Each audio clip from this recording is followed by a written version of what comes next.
Ayan na po yung isda. Ayan na sila lahat.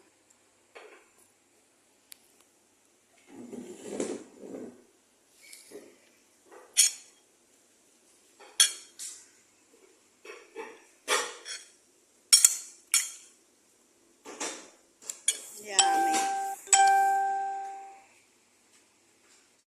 Good morning, good afternoon na po sa inyong lahat. Hap-hap na. Ayan, magpapaksay po ako ng isda. Ayan. Totally po, dalawang klase ang luto ng isda, inihaw at saka itong paksiw. Itong paksiw po para sa amin. Ibahin ko naman po ang ulam namin. Paksiwin ko rin. Ayan.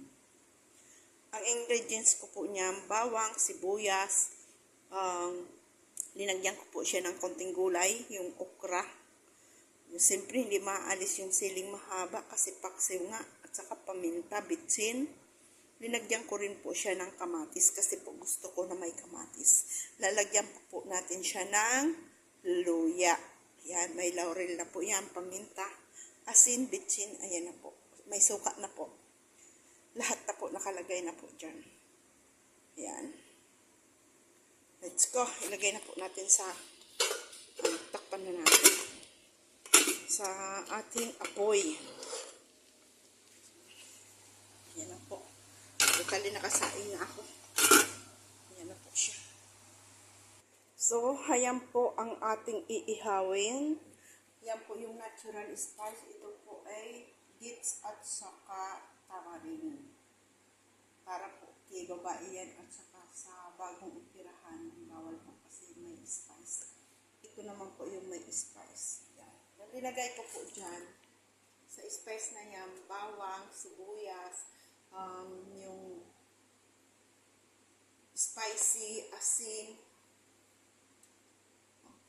na ano ba yun, yung gulay, kusbol, coriander, yan po. At saka po may ano yan, may tamarind din po yan at saka dates. Yan.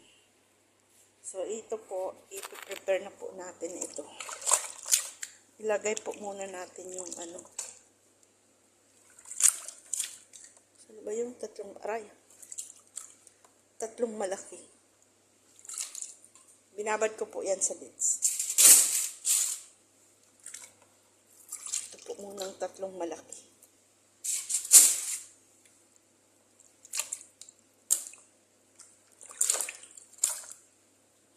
Tatlong malaki. Ayan.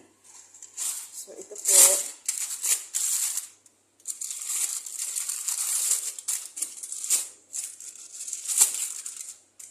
Pwede naman siguro dito ang apat, no? Maayusin lang natin. So, lagyan natin ng konting tomato paste. Totally malinis po ang kamay ko, ha. Kakamayin ko lang po to para po mas okay yung pagka-spread natin.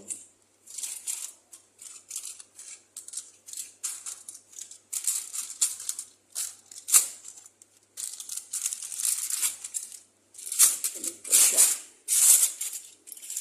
Same procedure po yan. Iwan ko po sa iba kung paano nila gawin ito. Basta po dito, ganito ang paggawa namin. Yun ang gusto ng babae. Kanya-kanya naman po tayong sa pagluto, di ba?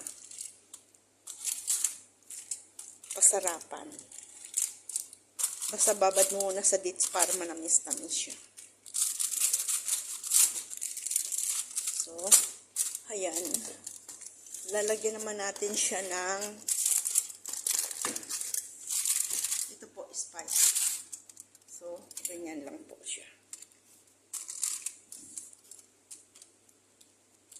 May asin po yan.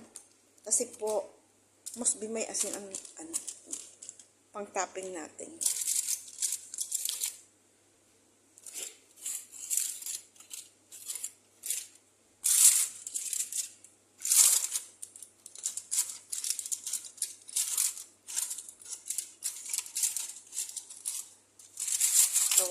So, ayan po. Ganyan. ayan po.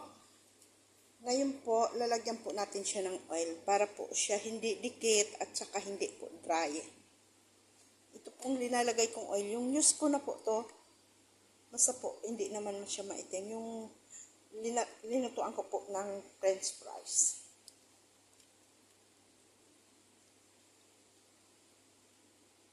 Kasi po, lulutuin natin to sa oven.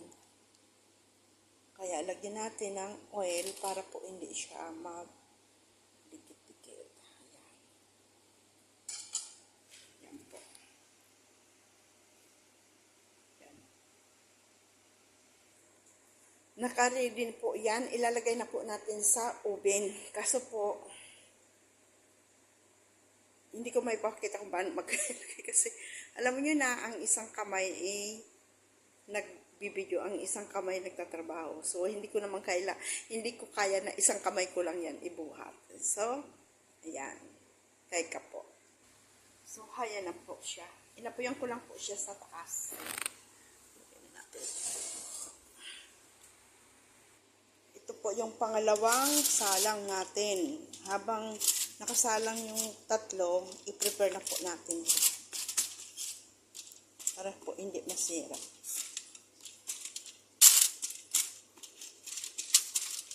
Diba?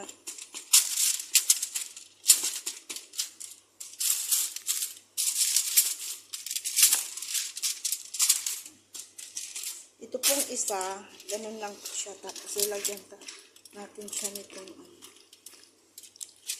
dates at saka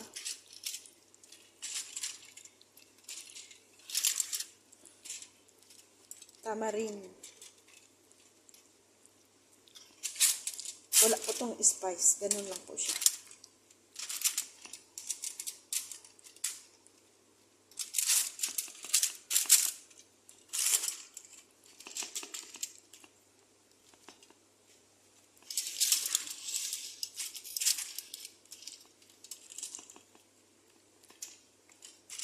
Tapos ito, natural spice din.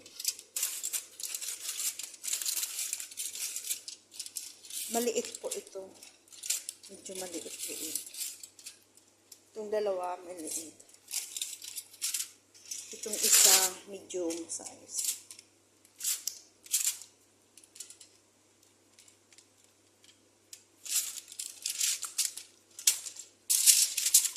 Ayan.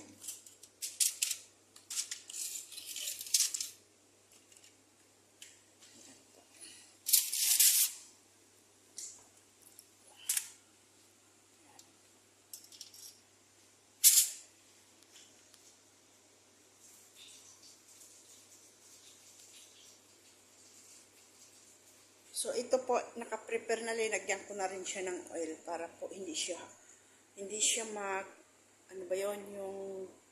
mag-dry. So, ilalagay ko na rin po yan sa oven. Ayan po, taas, baba yan. Pero po, sa baba, wala man apoy kasi sa taas lang naman yun. Kasi po, hindi naman tayo pwedeng mag-apoy sa baba. Kasi, pagka inapoyan natin yung baba, apoy sa taas, may tansya pong pumutok ang ating oven. So, sa taas lang po, hindi pwedeng dalawa-dalawa. Kung dalawa man po, kailangan nakabukas ang pinto. So, ayan. Ganun lang po siya. Pagka po dalawahan, pati baba taas, kailangan po nakaganon siya. Okay, so, para madali, i-close natin. Taas lang po. Ito, ayan, ang ating paksiw.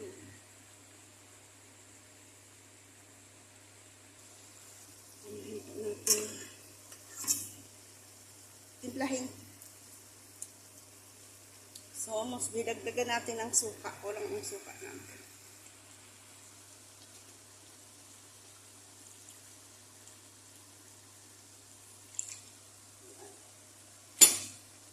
At saka, takpan ulit natin.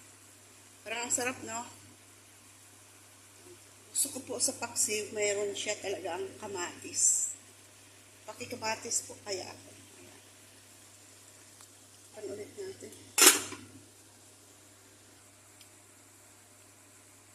Yan na po ang ating paksiw.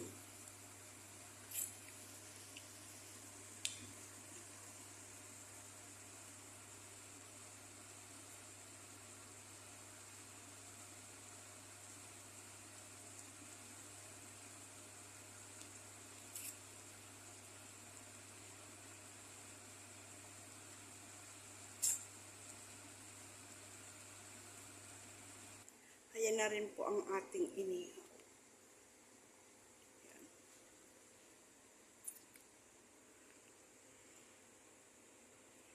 Masakit na ang ating likod. Tatakpan-takpan po natin ito para hindi siya gaanong ma-dim. So, kakanyanin natin. Kasi po, yung iba okay.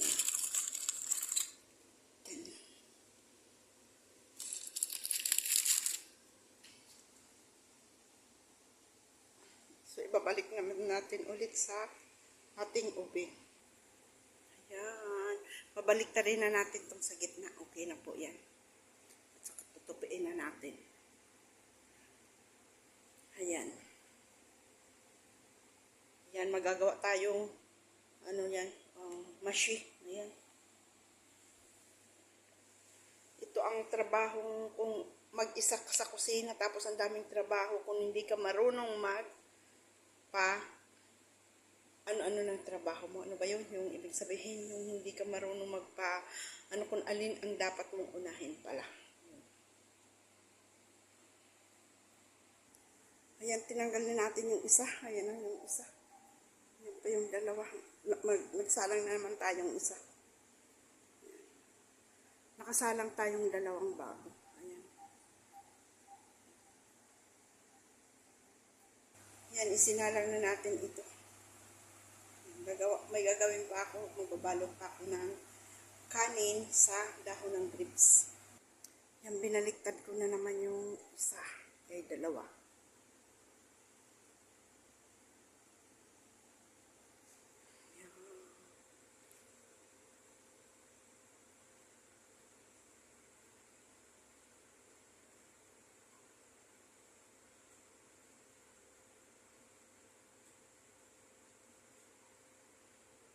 Ayan po, 3 pa. Tapos na yung 3 rin. Malalaki.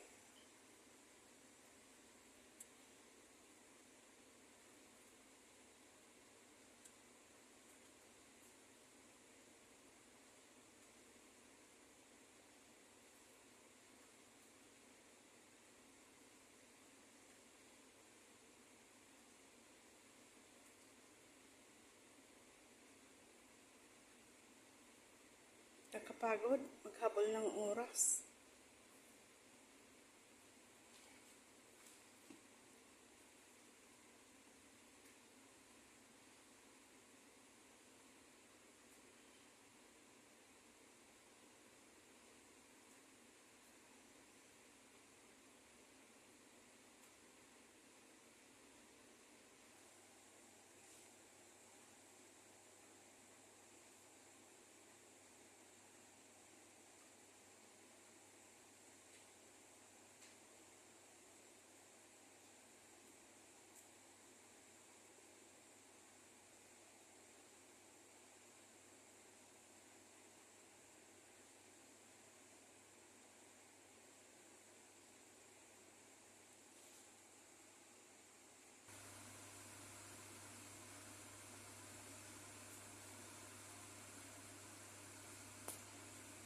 Ito na rin po ang ating rice. Ayan.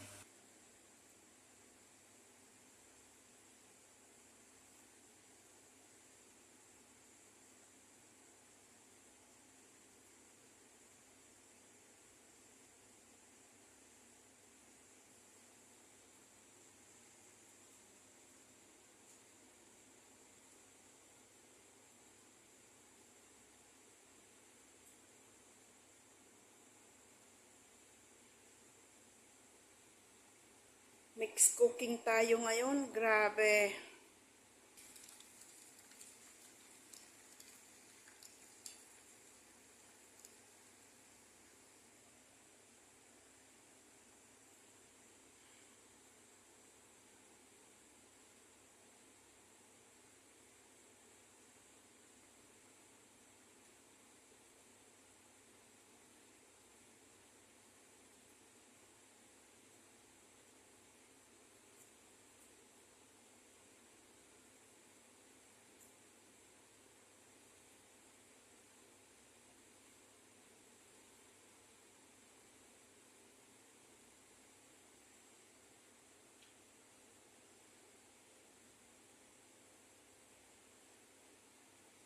Isa na lang.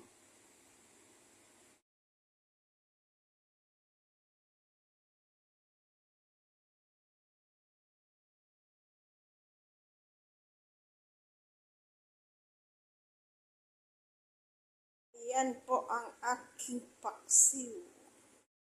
Yan po ang aking paksiw.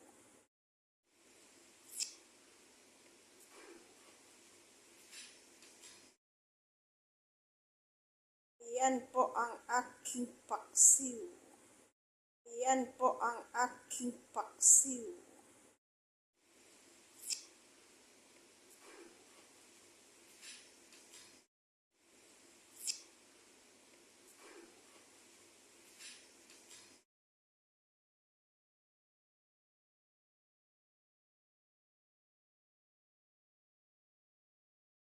Isa kong sardinas na may murong malungga.